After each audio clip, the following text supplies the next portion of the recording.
नमस्कार दोस्तों, class 12th का फिजिक्स का सेट 2 है। सेट 1 का सॉल्व हो गया है, तो सेट 2 आज इस वीडियो में देखेंगे। पहला क्वेश्चन है, दूरी r पर रखे समान परिमाण के दो आवेश एक दूसरे पर F बल लगाते हैं। यदि आवेशों को आधा कर दिया जाता है और उनके बीच की दूरी दोगुनी कर दी जाती है तो प्रत्येक आवेश पर लगने वाला नया बल है। तो नया बल क्या है? तो पहला का आंसर डी हो जाएगा, F/16। दूसरा क्वेश्चन है, निम्नलिखित में से कौन विद्युत क्षेत्र की एसआई इकाई है? तो विद्युत क्षेत्र की एसआई इकाई क्या होती है? तो दूसरा का आंसर हो जाएगा, दूसरा क्वेश्चन का आंसर डी हो जाएगा, न्यूटन पर कूलम। तीसरा क्वेश्चन है, जब एक विद्युत द्विध्रुव को एक समान विद्युत क्षेत्र में रखा जाता है तो यह अनुभव करता है। तो यह कैसा अनुभव करता है? तो तीसरा का आंसर हो जाएगा बी, एक बल आघूर्ण। चौथा क्वेश्चन है, 1 वोल्ट बराबर क्या होता है? 1 वोल्ट बराबर, चौथा का आंसर हो जाएगा सी, 1 जूल पर 1 कूलम होता है। पांचवा क्वेश्चन है, यदि एक समांतर प्लेट संधारित्र की दो प्लेटों के बीच एक परावैद्युत पट्टी डाला जाता है तो उसकी धारिता क्या होती है? उसकी धारिता बढ़ती है। आंसर ए हो जाएगा। छठा क्वेश्चन है, निर्वात स्थान की निरपेक्ष पारगम्यता का मान है। तो छठा का आंसर हो जाएगा ए, 8.854 गुने 10⁻⁻12 coulomb square newton inverse metre inverse square. सातवां क्वेश्चन है, समान विभव के क्षेत्र में, सातवां क्वेश्चन है, समान विभव के क्षेत्र में क्या होता है? तो सातवां का आंसर बी हो जाएगा, विद्युत क्षेत्र शून्य है, विद्युत क्षेत्र शून्य है। आठवां क्वेश्चन है, संधारित्र में संचित ऊर्जा के लिए कौन सा व्यंजक सही नहीं है? तो कौन सा व्यंजक सही नहीं है? आठवां का आंसर डी हो जाएगा, Q/v² सही नहीं है। नौवां क्वेश्चन है, विद्युत फ्लक्स का एसआई मात्रक है। विद्युत फ्लक्स का एसआई मात्रक क्या होता है? Newton coulomb inverse metre square होता है। इस नौवां का आंसर सी हो जाएगा।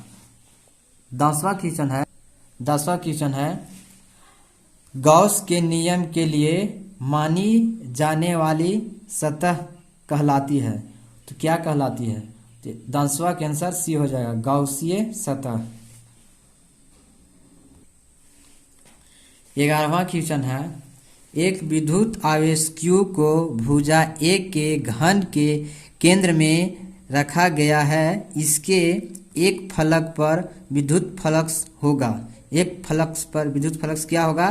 11 क्वेश्चन का आंसर हो जाएगा ए, Q/6E0।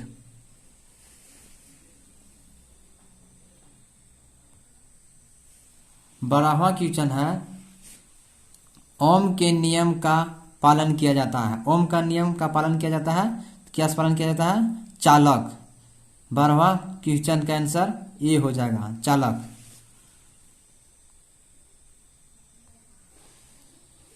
13वां क्वेश्चन है, बहाव वेग vd संबंध के अनुसार विद्युत क्षेत्र की तीव्रता के साथ बदलता रहता है।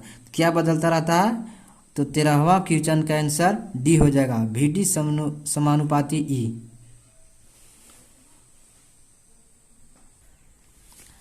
14वां क्वेश्चन है, किरचॉफ का संधि नियम किसके संरक्षण पर आधारित है? तो किसके संरक्षण पर आधारित है? तो आंसर हो जाएगा बी, आवेश। 15वां क्वेश्चन है, किरचॉफ का लूप नियम किसके संरक्षण पर आधारित है?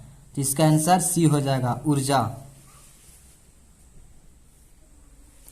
16वां क्वेश्चन है, किसी चालक के पदार्थ की प्रतिरोधकता निर्भर करती है।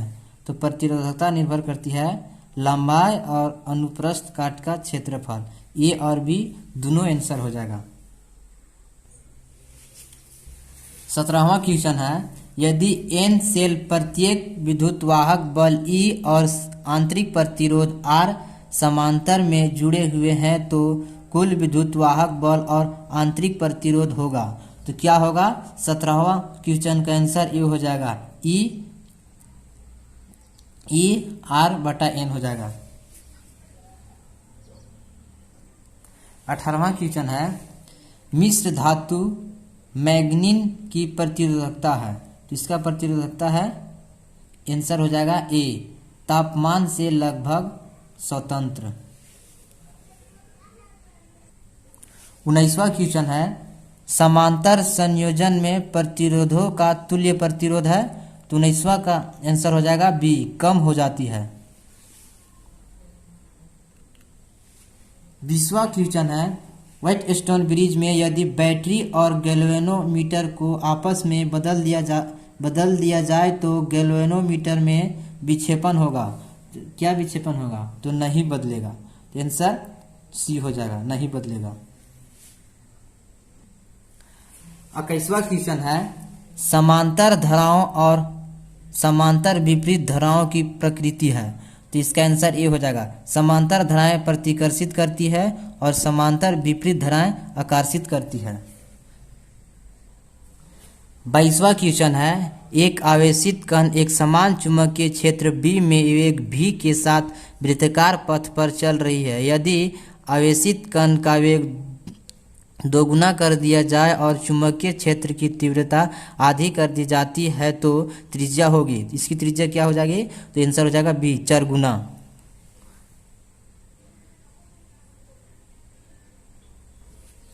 23वां क्वेश्चन है, चुंबकीय फ्लक्स की एसआई इकाई है। चुंबकीय फ्लक्स की एसआई इकाई क्या है? तो आंसर हो जाएगा डी, वेबर। 24वां क्वेश्चन है, साइक्लोट्रॉन का उपयोग तेजी लाने के लिए किया जाता है। तो आंसर हो जाएगा सी, धन आयन का। 25वां क्वेश्चन है, त्रिज्या आर के एक धारावाही वृत्ताकार लूप के केंद्र में चुंबकीय क्षेत्र बी है। इसका आंसर बी आर के व्युत्क्रमानुपाती है। आंसर बी हो जाएगा, बी आर के व्युत्क्रमानुपाती है।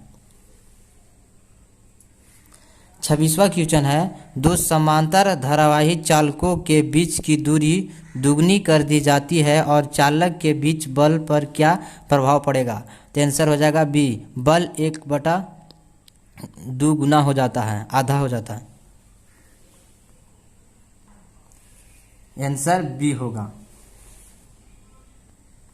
27वां क्वेश्चन है, एक गतिमान आवेश एक समान चुंबकीय क्षेत्र में गति करते समय कोई बल अनुभव नहीं करते हैं। आंसर हो जाएगा बी, यदि आवेशित कण चुंबकीय क्षेत्र के समांतर चलता है। आंसर बी हो जाएगा। 28वां क्वेश्चन है, पृथ्वी की एक चुंबक के रूप में व्यवहार करती है जिसमें चुंबकीय क्षेत्र लगभग भौगोलिक से इंगित करता है। तो आंसर हो जाएगा बी, दक्षिण से उत्तर। 29वां क्वेश्चन है, किसी स्थान पर भौगोलिक यमयोत्तर और चुंबकीय मध्य रेखा के बीच का कोण है। तो आंसर हो जाएगा ए, चुंबकीय दिक्पात। 30वां क्वेश्चन है, पृथ्वी के चुंबकीय क्षेत्र की परिमाण है। तो क्या परिमाण है? तो आंसर हो जाएगा डी, पृथ्वी की सतह पर जगह जगह बदलती रहती है। 31वां क्वेश्चन है, किसी स्थान पर पृथ्वी के चुंबकीय क्षेत्र का ऊर्ध्वाधर घटक क्षैतिज घटक का 3 गुना है। इस स्थान पर नमन कोण का मान क्या होगा? तो आंसर हो जाएगा सी, 31वां क्वेश्चन का आंसर सी हो जाएगा, 60 डिग्री। 32वां क्वेश्चन है, लेंज का नियम किसके संरक्षण के नियम का परिमाण है? तो आंसर हो जाएगा ए ऊर्जा। 33वां क्वेश्चन है, एक कुंडली में प्रेरित विद्युतवाहक बल है, तो क्या बल है? तो आंसर हो जाएगा बी चुंबकीय फ्लक्स में परिवर्तन की दर के समानुपातिक। 34वां क्वेश्चन है, पारस्परिक अधिष्ठापन की एसआई इकाई है, इसका आंसर सी हो जाएगा हेनरी। 35वां क्वेश्चन है, लास्ट